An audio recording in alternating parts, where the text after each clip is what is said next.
Welcome to the Unitarian Universalist Fellowship of Clemson. I am Kathy Crane, a member of this fellowship since 1992 and currently on the board. I am happy to be your service presenter today. The pandemic restrictions continue to require that UUFC's beautiful building remain closed. Hence, our time together can be viewed at your leisure. Social time is available through Zoom at 11:30 this morning. I hope to see you there. There's a link available through last Thursday's emailed weekly connection. I hope this finds you well, living cautiously and reaching out to our community for any needs and joys that you might care to share. If you are visiting with us today, welcome. Please take a look at the fellowship's website, found at uufc.org, for more information, or call the church office. We encourage visitors to consider involvement with our worship, our community, our social time.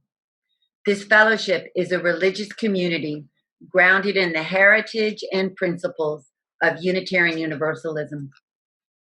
We seek to create a loving community, inspire joy and spiritual growth, and to support courageous action. All are welcome. If you are interested in receiving our weekly emailed newsletter so that you can get connected to our community for online social events, our weekly sharings of joys and concerns, and our collective efforts to support local social justice work, please reach out to the office by email on our website. Announcements from our newsletter include John Hoskins' information about SWIM, the annual winter gathering in Florida, which is virtual and free, donation optional, this year. I signed up with curiosity for the UU Yoga, for John's session on living longer, for Paula and Jorge's session, and for COVID ethics. Who knew? SWIM also offers a virtual New Year's Eve party. Links in the newsletter provide admittance to parent chat on Monday and coffee with Reverend Christina on Wednesday. Weekly bingo is canceled this Thursday. The UUFC office will be closed through January 3rd. Thank you for your consideration to donate toward our UUFC staff holiday appreciation gifts. Finally, donations to help with the work of UUFC can be made through the donate button on the website. This is where you may also contribute to the monthly benevolence for UUFC. Family Promise is our December recipient of this benevolence donation.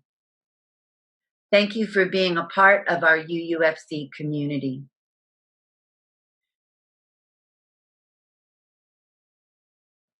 As we prepare for reflection time together, you are welcome to light your candle at home as we light the chalice to begin our service.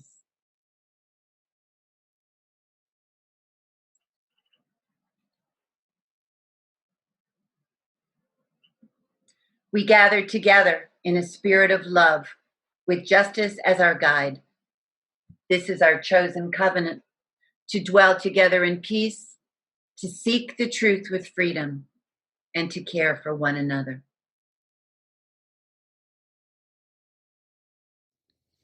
Last week, we joined in the celebration of Hanukkah with the lighting of a menorah. This week, we join in celebrating Kwanzaa, which began on December the 26th, with the lighting of the black candle in the middle of the Kinara.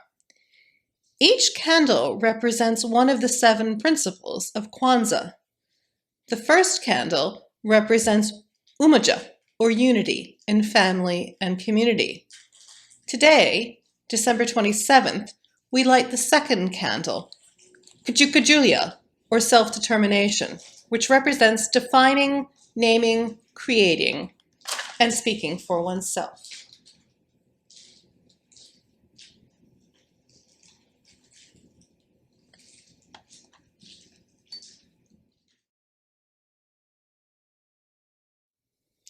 Today, I want to share with you a story that may be familiar to many of you. It's a story that has been told many times and in many different ways. This version of the story starts with a question. What makes people happy? And the answer starts with 3 simple stones and a pot of water. Stone Soup. Retold and illustrated by John J. Muth. 3 monks, Hawk, Luck, and Sue, traveled along a mountain road. They talked about cat whiskers, the color of the sun, and giving. What makes one happy, Sue? Asked Hawk, the youngest monk. Old Sue, who was the wisest, said, Let's find out.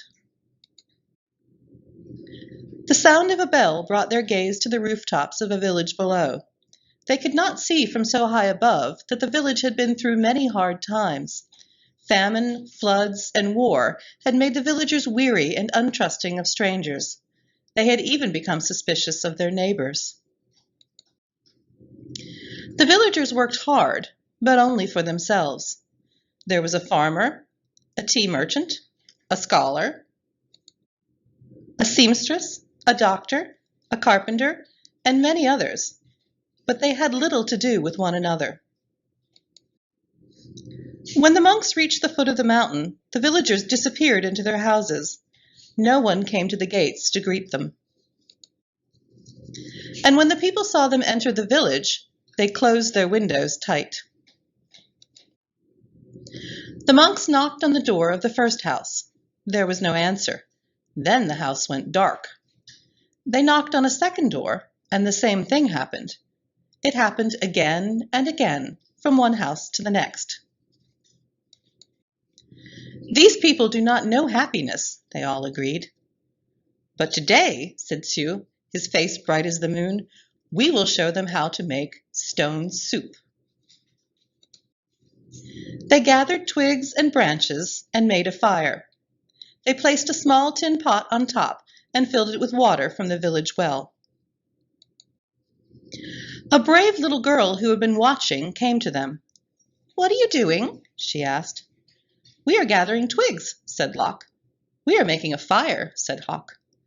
We are making stone soup, and we need 3 round, smooth stones, said Sue. The little girl helped the monks look around the courtyard until they found just the right ones. These stones will make excellent soup, said Sue, but this very small pot won't make very much, I'm afraid. My mother has a bigger pot, said the girl. The little girl ran home. As she started to take a pot, her mother asked what she was doing. The 3 strangers are making soup from stones, she said. They need our biggest pot. Said the girl's mother. Stones are easy to come by. I'd like to learn how to do that. The monks poked the coals. As smoke drifted up, the neighbors peered out from their windows. The fire and the large pot in the middle of the village was a true curiosity. One by one, the people of the village came out to see just what this stone soup was. Of course, old-style stone soup should be seasoned with salt and pepper, said Hawk. That is true, said Lock, as he stirred the giant pot filled with the water and stones, but we have none. I have some salt and pepper, said the scholar, his eyes big with curiosity. He disappeared and came back with the salt and pepper and even a few other spices. Sue took a taste. The last time we had soup stones of this size and color, carrots made the broth very sweet. Carrots, said a woman from the back. I may have a few carrots, but just a few. And off she ran. She returned with as many carrots as she could carry and dropped them into the pot. Do you think it would be better with onions? Asked Hawk. Oh, yes, maybe an onion would taste good, said a farmer, and he hurried off. He returned in a moment with 5 big onions, and he dropped them into the bubbling soup. Now that's a fine soup, he said. The villagers all nodded their heads, as the smell was very agreeable. But if only we had some mushrooms, said Sue, rubbing his chin. Several villagers licked their lips. A few dashed away and returned with fresh mushrooms, noodles, pea pods, and cabbages. Something magical began to happen among the villagers. As each person opened their heart to give, the next person gave even more. And as this happened, the soup grew richer and smelled more delicious. "I imagine the emperor would suggest we add dumplings," said one villager. "And bean curd," said another. "What about cloudier and mung beans and yams?" cried some others. "And taro root and winter melon and baby corn," cried other villagers. "Garlic, ginger root, soy sauce, lily buds. I have some, I have some," people cried out. And off they ran, returning with all they could carry. The monks stirred and the pot bubbled. How good it smelled! How good it would taste! How giving the villagers had become!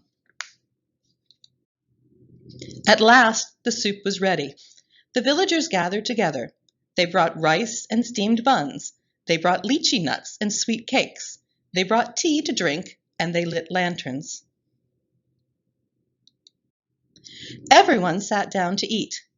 They had not been together for a feast like this for as long as anyone could remember. After the banquet, they told stories, sang songs, and celebrated long into the night. Then they unlocked their doors and took the monks into their homes and gave them very comfortable places to sleep. In the gentle spring morning, everyone gathered together near the willows to say farewell.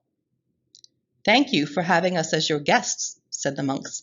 "You have been most generous." "Thank you," said the villagers. "With the gifts you have given, we will always share the plenty. You have shown us that sharing makes us richer." "And to think," said the monks, "to be happy is as simple as making stone soup."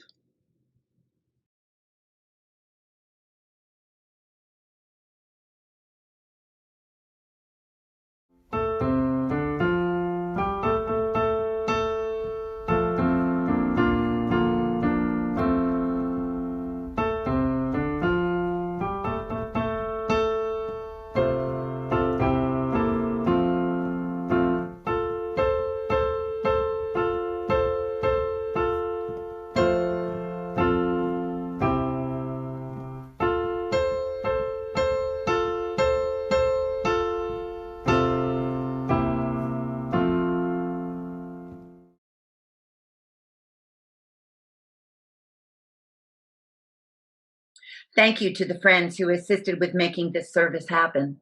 Elaine Faithful and Elaine Fredendahl for the hymns presentations, Liz Branstead for being the worship associate, to Karen Hebel for the wonderful story to be shared, Reverend Christina Branham Martin for guidance with the production steps, and to Corey Dodgens for the lovely piano.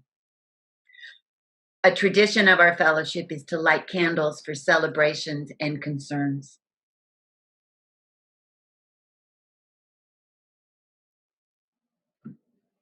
We are grateful for the members who have agreed to serve on the ministerial search committee, as was elected by the congregation last week.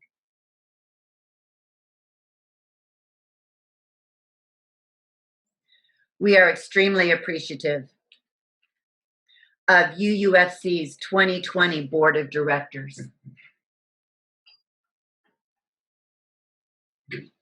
Leading us through an ongoing pandemic, ministerial transition, virtual offerings, the Seneca tornado, and all the business of this amazing fellowship. See the picture from the last virtual board meeting in this week's Weekly Connection.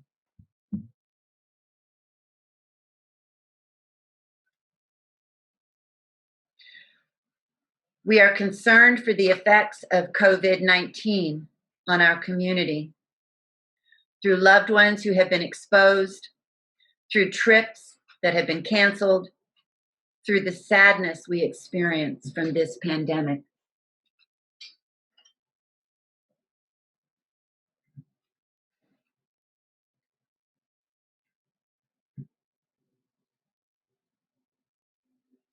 Let's light this candle with reflections for 2020 as each of us has experienced it.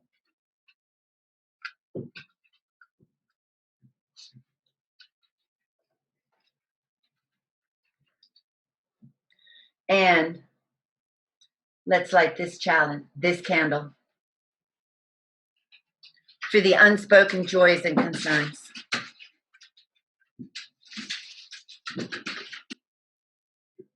Please know that you are not alone.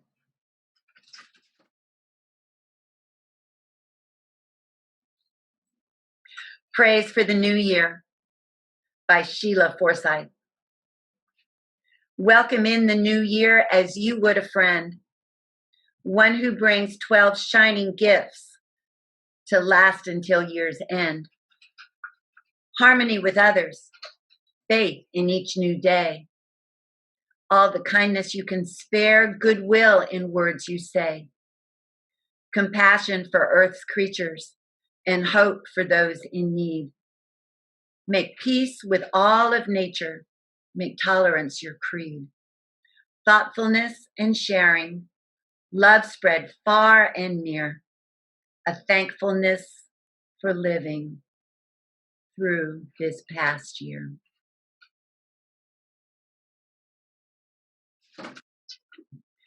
In just a bit, we will revive a tradition of UUFCs back from when we were lay-led. One of our members, Seth Heimlich, would take the pulpit on the last Sunday of the year and facilitate presentations of audience members' favorite things of the year. This was a tradition, a ritual. When we participate in ritual, we experience a sort of emotion contagion that sociologist Emil Durkheim calls collective effervescence. This uplift and energy can increase our sense of camaraderie, even with strangers, and make us feel we are a part of a larger community. If we stop gathering to share emotional experiences, our sense of oneness seems to dissipate. So as we gather today to reflect on this year of exceptional challenges, let us contemplate, meditate on Howard Thurman's blessings at year end. Howard Thurman wrote, "I remember with gratitude the fruits of the labors of others, which I have shared as a part of the normal experience of daily living. I remember beautiful things that I have seen, heard, and felt, some as a result of definite seeking on my part, and many that came unheralded into my path, warming my heart and rejoicing my spirit. I remember the moments of distress that proved to be groundless, and those that taught me profoundly about the evilness of evil and the goodness of good. I remember the new people I have met, from whom I have caught glimpses of the meaning of my own life and the true character of human dignity.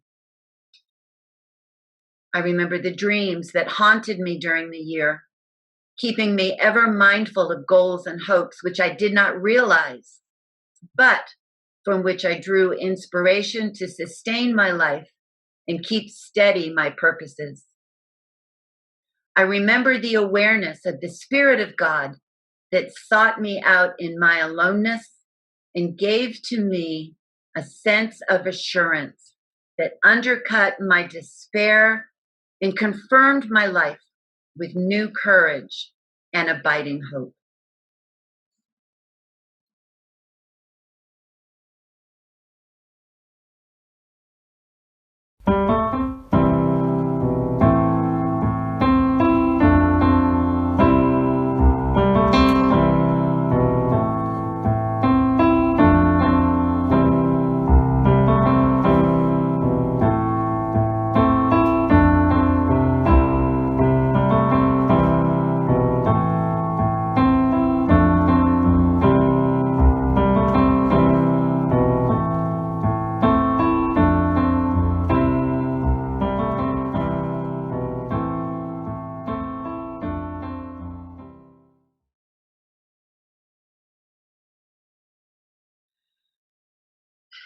It is important for us to talk about experiences.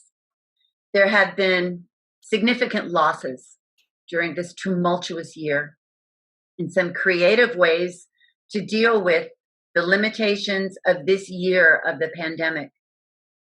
We have had to give up significant rituals, graduation services, attending a dear friend's daughter's wedding, religious services, even doing good works together.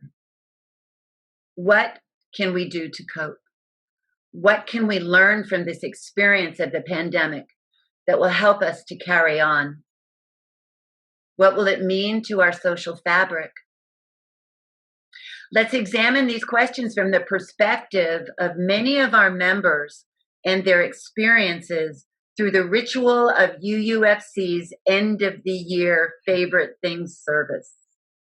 A ritual like this service, that used to be an annual part of UUFC's practice, can give us the feeling of going beyond the ordinary, that transcending feeling that just might turn events into something special and meaningful and possibly helpful as we list some of the experiences and coping mechanisms of UUFC's members and friends. I requested solicitation through UUFC's emailed weekly connection, asking readers to send me their favorite things, favorite methods of coping, and significant reflections from 2020. I'm pleased and proud to share with you what was shared with me. Linda Law mentioned this. Her first grandson, Alan Justice, AJ, was born on the West Coast. He is her favorite thing of 2020. And although she has not yet been able to meet him, she loves him madly. Linda copes with this distancing through her skill with embracing the inevitable at acceptance. Weekly FaceTime visits with them are cherished, and replaying every video of this darling baby are relished. Linda stated that she nurtures rather than creating, specifically mentioning our Joe Harris and his partnership with her to nurture a meadow of flowers last summer. These Linda mentions with her 2020 reflections. Cindy Lee also mentions her grandson, Eve's second baby boy, born in February, Henry Michael, as Cindy's favorite thing of 2020, born right before the COVID restrictions were put in place. Our Reverend Christina declared her time with her family as her favorite thing of 2020, noting that being on top of each other has slowed them down, allowing them to get more familiar with each other. Such a big event like this, involving the whole country, and in fact the whole world, can make all of us focus on the same thing and feel the same emotions, creating a bit of solidarity. But at the same time, we lose face-to-face interactions with other people. What do you think? Can email, phone conversations, and virtual meetings make up for that loss? Maybe, sort of, but certainly to a weaker degree.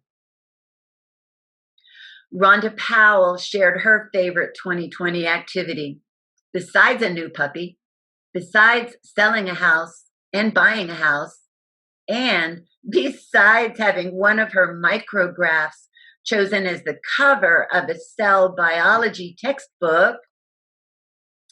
Rhonda helped with the precaution of the pandemic through sewing so many masks to share. She lost count when making more than 160, and 2 of those were for Gordon and me. Rhonda also celebrated her opportunity to serve with some of her colleagues at Clemson's Men of Color Summit. Gordon's favorite thing of 2020 involves the pandemic, or at least a protection from the virus, with the creation of the vaccine. Scientists be praised. There are definitely silver linings with this pandemic. Susie Marcus celebrated sweatpants as a universal clothing item. Janie Shipley used quarantining to dedicate her reading time toward getting through war and peace. Janie also reflected on COVID carbs as a constant companion, noting that she has consumed more carbs in the past 9 months than in the preceding 9 years. She bakes at least 3 times monthly, and I can speak to her culinary talents as a recipient of some of her cookies. Janie would bake extra batches to send on to her daughter Laurel in Virginia. There were other areas of need during this challenging year besides the pandemic. Janie wrote of the sound of a train waking her on the morning of April 13th.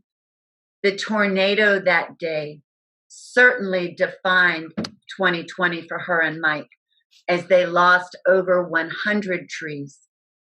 She celebrated the community of help to clear the trees.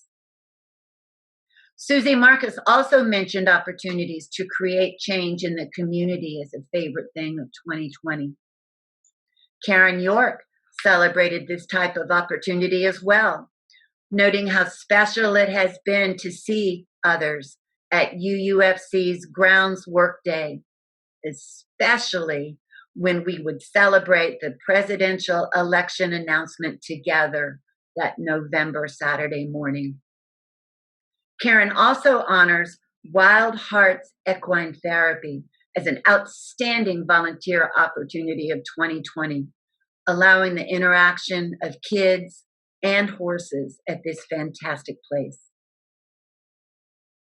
Carl Dieter spoke of being outdoors as his favorite 2020 thing, especially due to his Infinity, a 17-foot, 10-inch long sea kayak. This beauty is bicolored with a yellow deck and white hull, 2 colors that are easy to see if a rescue is warranted. At this time of Carl's notice, he and Infinity had paddled together 6,956 miles, 65% of his total mileage of 10,734 miles. He wrote, "To be together is sheer joy." 2020 has been a long year of events. When I last spoke to you from the virtual pulpit in July, I spoke of the mother's son's release from incarceration. Since then, I have developed a ministry pen pal relationship through UU's Church of the Larger Fellowship with an inmate in Texas. I love letters, getting them and writing them, providing opportunities to share positive emotion and a sense of solidarity from a distance. Karen York also mentioned 2020 coping through virtual concerts, plays, and choirs on Zoom and YouTube, mentioning specifically the holiday-themed Tosco Music Party, Flat Rock Playhouse, and several plays from Berkshire Ollie. I have also developed a special 2020 appreciation for the Americana music programs ending on WNCW each Friday night with the playing of Uncle Tupelo's Sandusky. Here's a bit of that lovely instrumental.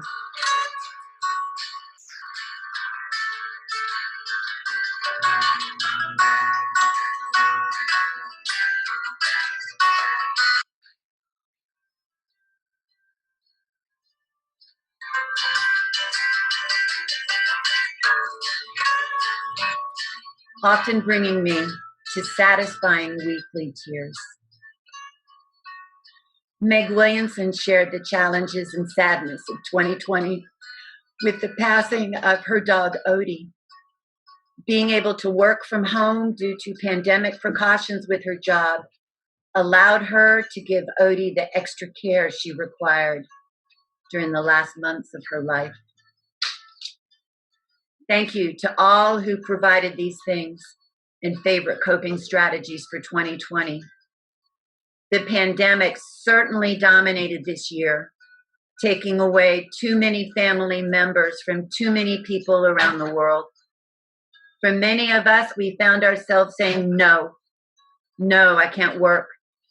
No, I can't socialize. No, the world can't function. But our world seemed to accept this uncertain new reality, saying, yes, you can shop and pick up groceries curbside. Yes, you can use the internet and work, worship, be entertained, and reconnect with old friends and relatives. Yes, people will help those in need and create therapeutic drugs and a vaccine. I will end by a return to Susie Marcus's additional favorite thing of 2020, hope.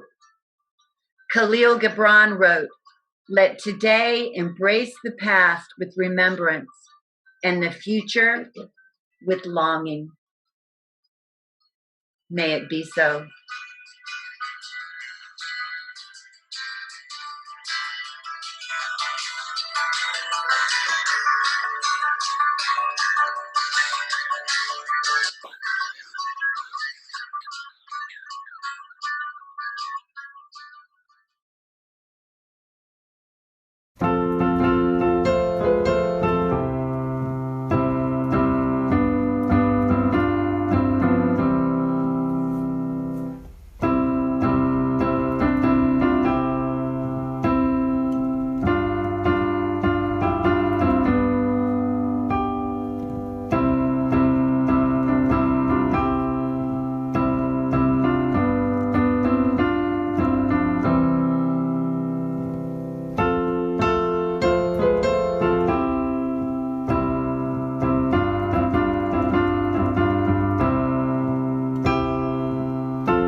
Bowl ceremony has been used by UU congregations for many years, and it's been used actually by many congregations of other denominations.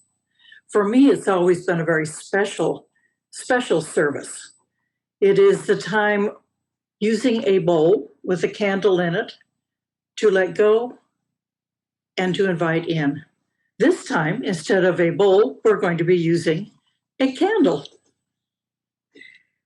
So I hope that you will have a candle right there beside you with matches so that you can light your candle and be prepared to go through this whole process. The burning candle ceremony then is two parts.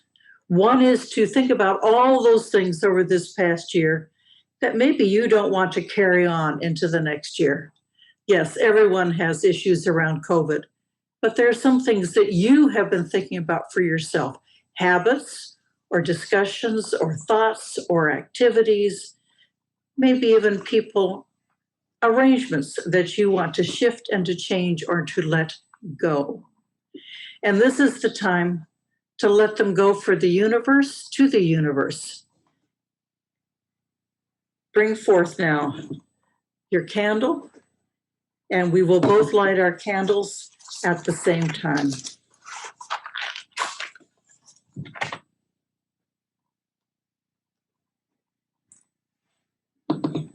So if I put it right here, and you can see it.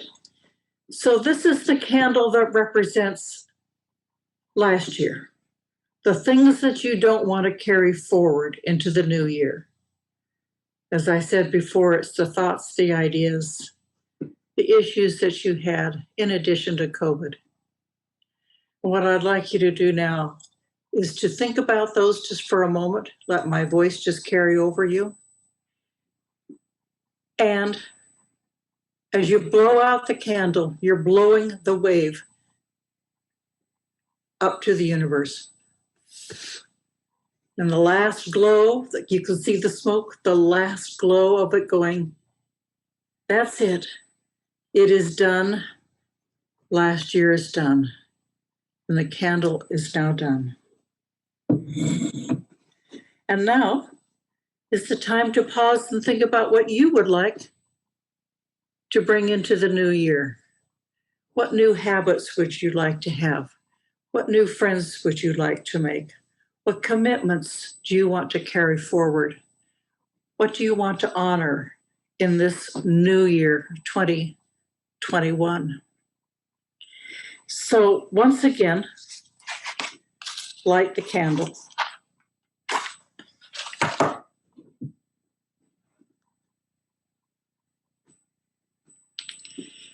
And this is the new beginning.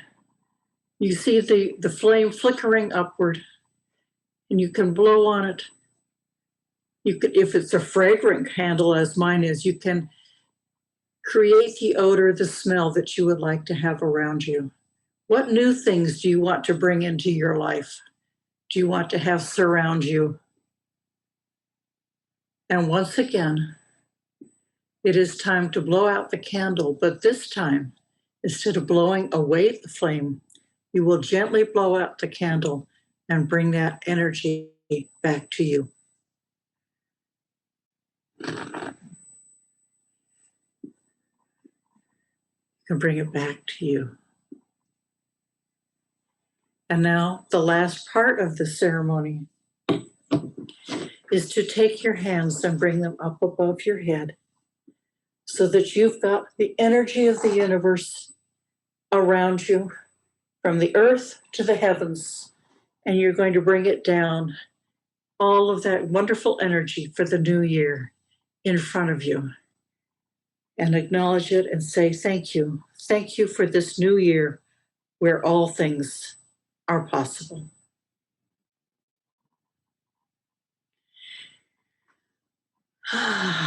And take that deep sigh, that deep breath. And now I have a New Year's toast for you as we are fully into the new year. May the joys be many and the tears be few. Peace to the world and much love to you.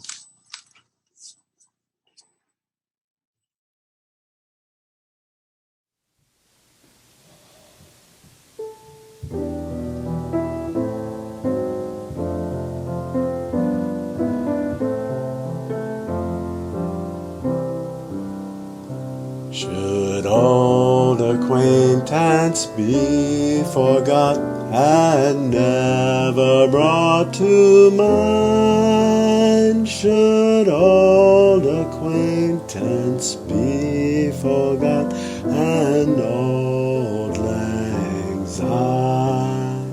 For old lang syne, my dear, for old lang syne, we'll take a cup of kindness yet for old lang syne.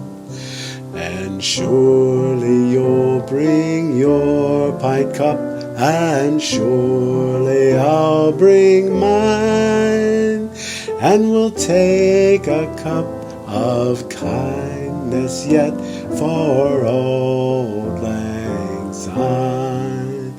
For old lang syne, my dear, for old lang syne, we'll take a cup of kindness yet for old lang